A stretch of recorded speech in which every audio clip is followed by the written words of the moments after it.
southeast of Nigeria. And one body that has been raising a number of issues around the security situation in the southeast, particularly bordering on human rights, is Amnesty International. They are asking Nigerian authorities to investigate human rights violations in the southeast region.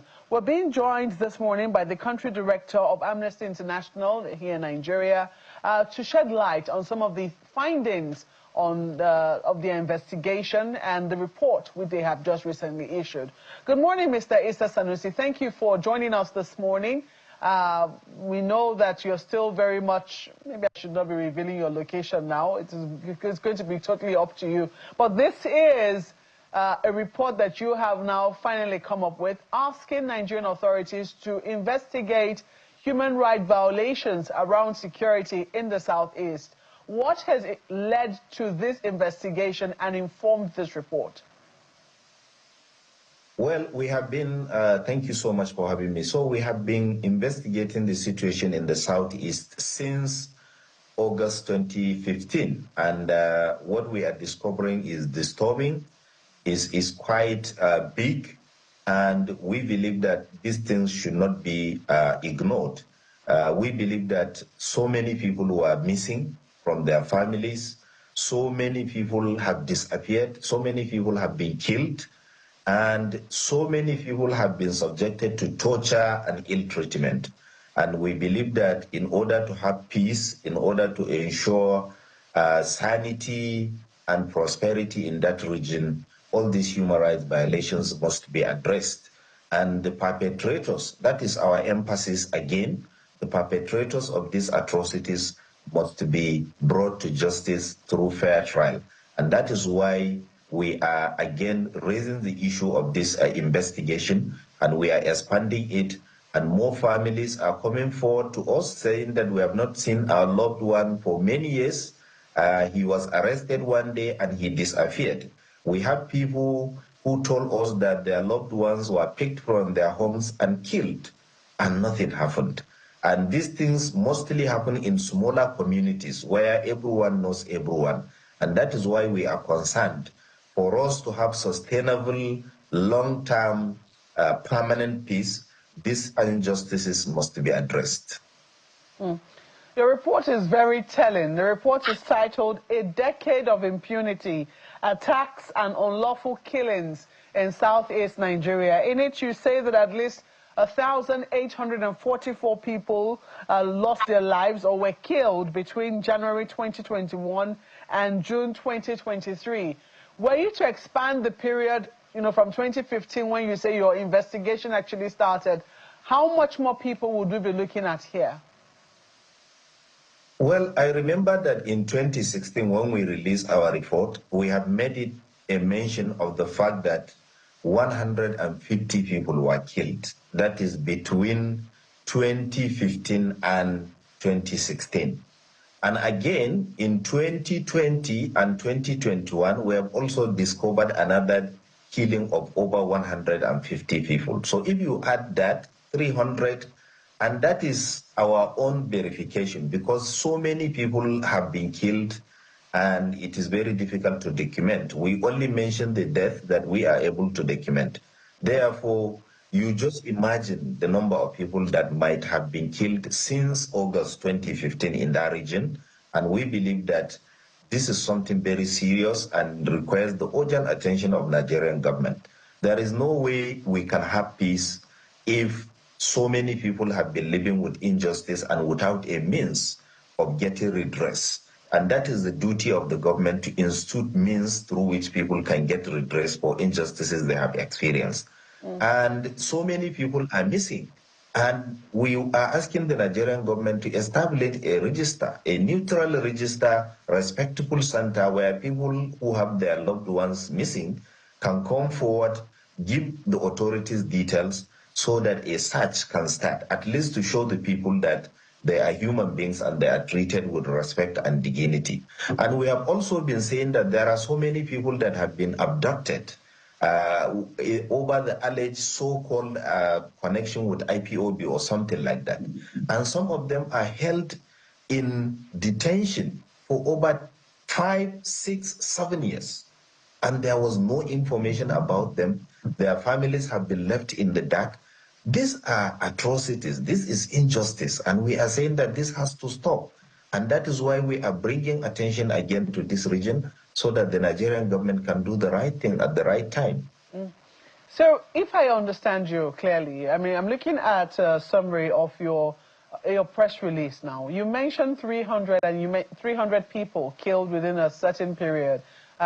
Some of them over a period, I mean, 150 in a period of 12 months, another 150 in a period of 12 months, making 300. And you said if you were to expand that, you know, you can only wonder what the number is. But I'm looking at what your press release says, and it says that the persistent failure of government to address the security crisis in the country's southeast region has created a free-for-all reign of impunity in which numerous state and non-state actors have committed serious human rights violations and killed at least 1,844 people between January 2021 and June 2023. Are you going back on these figures, or do you still stand by them? Yeah, we stand by these figures. In fact, the figures I was mentioning at the beginning were before these ones. So you add the previous ones that I mentioned to these ones, and that is what will give you the total sum of the number of people that were killed. This research started in 2022, toward the end of 2022, and it continued off to the end of 2024. And that is the outcome of what we have gathered. We believe that the number of people killed is much higher than what we have. But because it's very difficult to get documentation or accurate information about some, and some were just missing, actually. So that is why it is very difficult to say exactly the number of people that have been killed so far. It's also very difficult because it would seem that you have lumped all the deaths to state and non-state actors. You have not differentiated those who were killed by state actors and those killed by non-state actors. And by non-state actors, are you referring also to unknown gunmen, or you're referring to non-state actors who might be state actors but have not been confirmed officially, such as vigilante groups, for instance? Well, we don't categorize death, especially in this kind of situations, because our priority, we want to bring the right attention to the right issue, first of all. The fact that someone has been killed, whether it is by the state actors or non-state actors, is a crime. That is the priority for now. And the duty of sorting out who did what, I think that belongs to the government, and it is their responsibility to carry the investigation to that level. So therefore, what we are doing, we are not a government. We are just a movement of people passionate about human rights. So what we are doing is giving the Nigerian authorities the right information that would help them to start looking at these issues in a very impartial, transparent, and effective way. And that is why we are doing this. We believe that the government has the resources, it has the authority, it has the power. So it has the duty to take this investigation to the lowest level or to the highest level of investigation and detail. And we believe that any atrocity, whether by a state actor or non-state actor, is a crime, and we have to call it that. So can I ask, who precisely is this report directed at? Because some of these actors whom you have mentioned here, I'm looking at this part where you talk about Ebube Agu, for instance. You say gunmen have turned some, beg your pardon. The report reveals how the state-backed Ebube Agu paramilitary force established by the Southeast governors on 11th April 2021 has been used as a tool to harass and intimidate opponents and critics of the state government. It's also responsible for arbitrary arrest and detention, torture, extrajudicial executions, enforced disappearances, and destruction of homes. So I'm a little curious as to how do you want this report to be treated? Do you want a, looking for the word now, a committee of federal and, state forces to come together? Or do you think that state governments can also take action on their own, given the fact that some of the paramilitary apparatus that they have also enabled are mentioned in these allegations that you have made? Well, if you look at the report, we have a section which we call recommendations. The recommendations started from the highest level, which is the president or the government of Nigeria. We have also have recommendations for the international community. We have recommendations for the Nigerian government, federal government. We also have recommendation for the states, the 5 states in the southeast. We also have recommendations for the United Nations and other international agencies. So the report is directed at so many stakeholders that have responsibility. As you mentioned, Ebube Agu is solely controlled by state government, and it has been committing a lot of atrocities. It is being used to undermine people's freedom and attack political enemies. And we believe that the state governments that establish them have the responsibility to make sure that they are held to account. And our recommendations on them are directed at those state governments. Therefore, the report is directed at everyone who has responsibility, and it has to start from Nigerian government down to everyone who is affected. We also have calls for all those taking arms and killing people unlawfully. We told them that they have to stop, and it is the duty of the government to hold them to account effectively, fairly, and transparently. Therefore, this report is an all-encompassing document that is going to help the government, is going to help everyone, even the communities in the Southeast, to sit down and say, look, we have to address this problem. Who is responsible of what, and what are we supposed to do to move forward? Who is missing?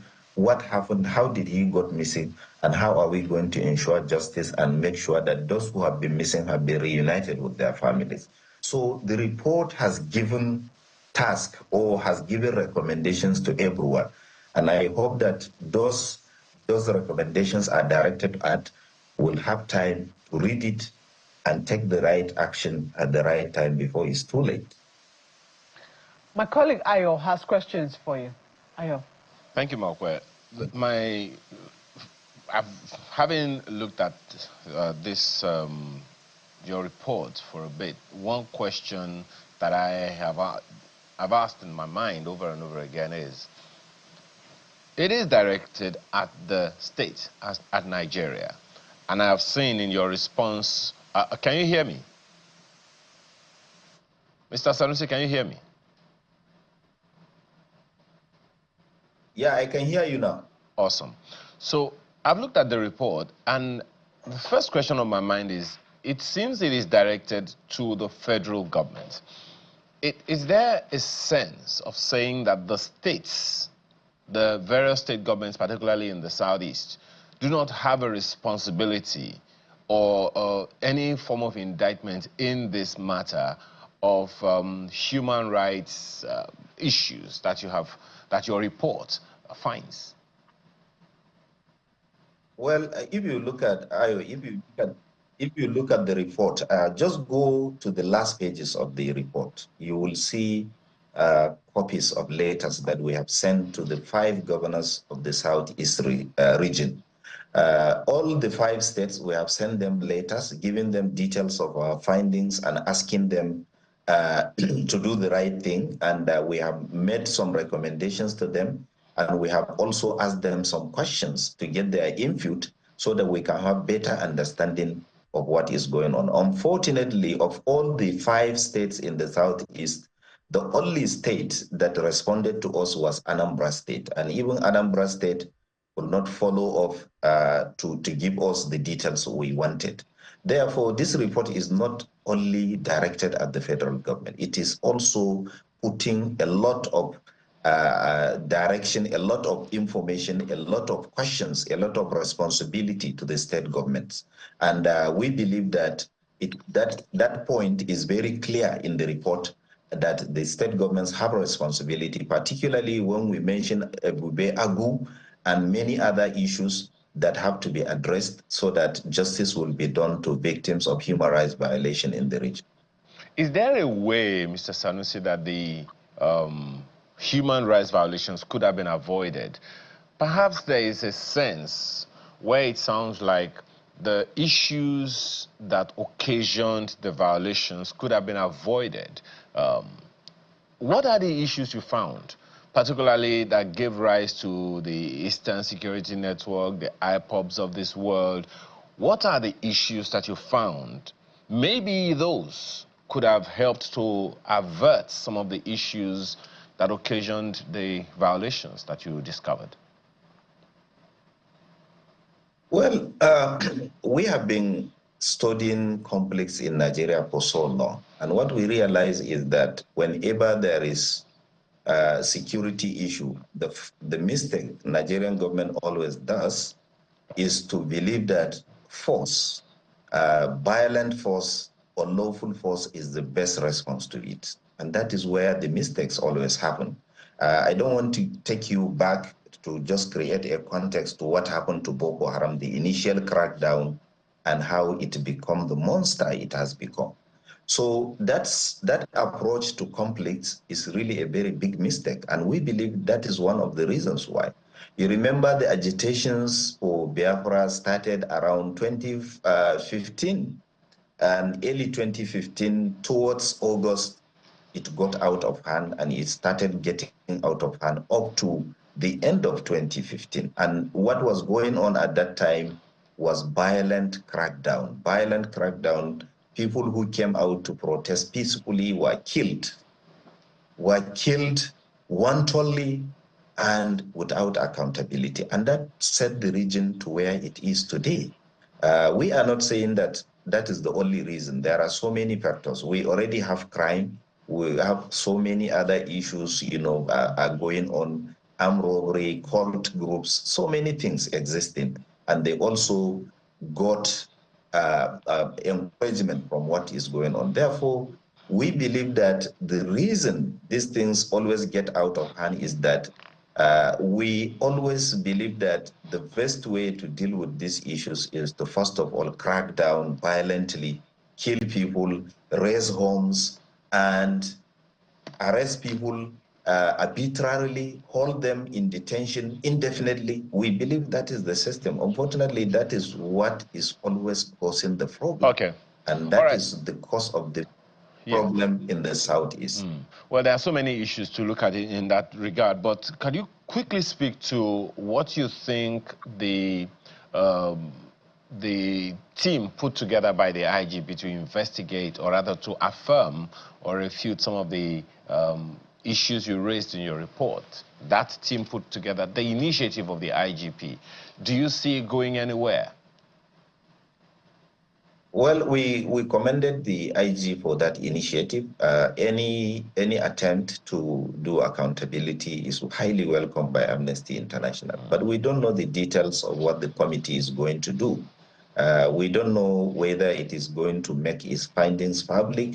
We don't know whether it is going to have sittings where everything will be done openly and transparently. We believe that every investigation has standards. We all know the standards, international standards for effective and credible investigation.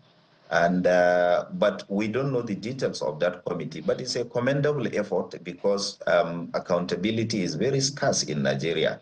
And if anybody makes move, even if it is just for the sake of making the move, is a very welcome development. But we encourage the team established by the IG to do the right thing, to do the right work, to do the accountability, and produce something that will have credibility to ensure justice for the victims. And we look forward to hearing about what they are doing. But so far, we don't know the details of what they are doing, and we hope they will make public what is the next step in their work.